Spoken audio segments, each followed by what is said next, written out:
In this video, we'll show you how to change the lower cover valance on your Chevy Silverado.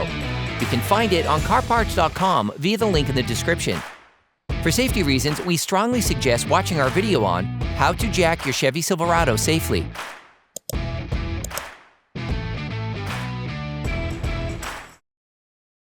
You now need to separate the valance from the front bumper cover.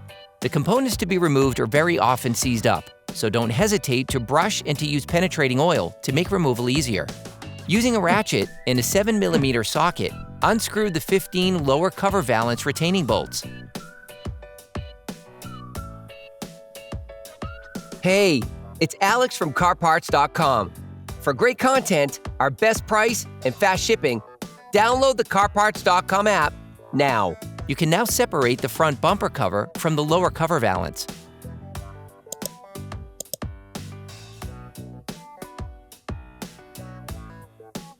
You can order the lower cover valance used in the video on CarParts.com via the link in the description. Take the new lower cover valance.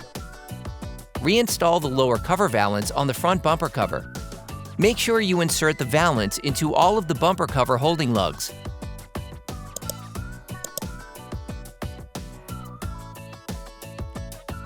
Then, tighten the bolts by hand.